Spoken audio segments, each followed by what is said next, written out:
আজকের দিনটা ঠিক কত মনে আছে? আজ 22শে জুন।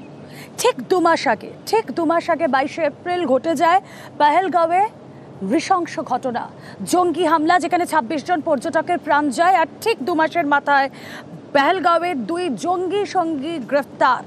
এরা সেই জঙ্গিদেরকে যা প্রয়োজনীয় জিনিস সেগুলো সাপ্লাই করতো। মহেন্দ্র সিং, মাফ করবেন, জঙ্গিদের দুই সাহায্যকারীকে পাকড়াও এনআইএ। পেহেলগাঁওয়ের হিল পার্ক থেকে গ্রেফতার দুই ধৃত পারভেজ আহমেদ জোথার, ওয়াসির আহমেদ জোথার। এই পারভেজ আহমেদ জোথার আর ওয়াসির আহমেদ জোথারের কি পরিচয়, জঙ্গি সঙ্গী হিসেবে এরা কিভাবে কাজ করত জানি। আমাদের প্রতিনিধি মৈত্রী ভট্টাচার্য রয়েছেন সঙ্গে। মৈত্রী, দেখো, এনআইএ তরফ থেকে জানানো হয়েছে এই পারভেজ এবং বাশির, যারা দুজনেই পেহেলগাঁওয়ের বাসিন্দা।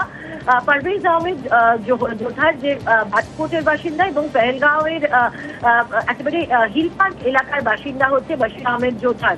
এরা দুজন যে তিন জঙ্গি, মূলত যারা পাকিস্তান থেকে এসেছিল, পাকিস্তানি নাগরিক, লস্করে তৈবার জঙ্গি, তাদেরকে যে সিজনাল ঢোক বা যাকে একেবারে হাট মতো বলা হয়, যেখানে হচ্ছে বিভিন্ন সময় যেখানে ছাউনি হিসেবে ব্যবহার করা হয়, সেখানে এই তিন জঙ্গিকে ছাউনি দিয়েছিল, সেই জঙ্গিদের থাকার ব্যবস্থা করেছিল, তাদের খাবার দিয়েছিল এবং সমস্ত রকম লজিস্টিক্যাল সাপোর্ট করে দিয়েছিল।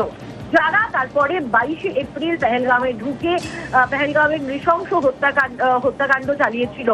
এই দুজনের ওপরে, পারভেজ এবং বাশিরের ওপরে নজরদারি চালাচ্ছিল এনআইএ এবং একেবারে সুনির্দিষ্ট ইনপুট পেয়ে পারভেজ এবং বাশিরকে গ্রেফতার করে এনআইএ। এবং এদের থেকে ইতিমধ্যে এই বিষয়টি এস্টাবলিশ করতে পেরেছে এনআইএ যে তিনজন জঙ্গি মূল এই হামলায় দায়িত্ব ছিলেন বা যে মূল হামলা চালিয়েছিল, তারা তিনজনেই পাকিস্তানি নাগরিক এবং তারা লস্করে তৈবার সঙ্গে যুক্ত।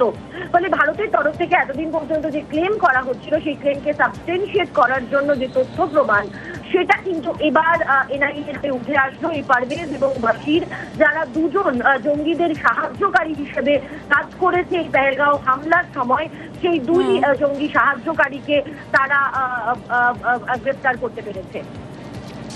বেশ।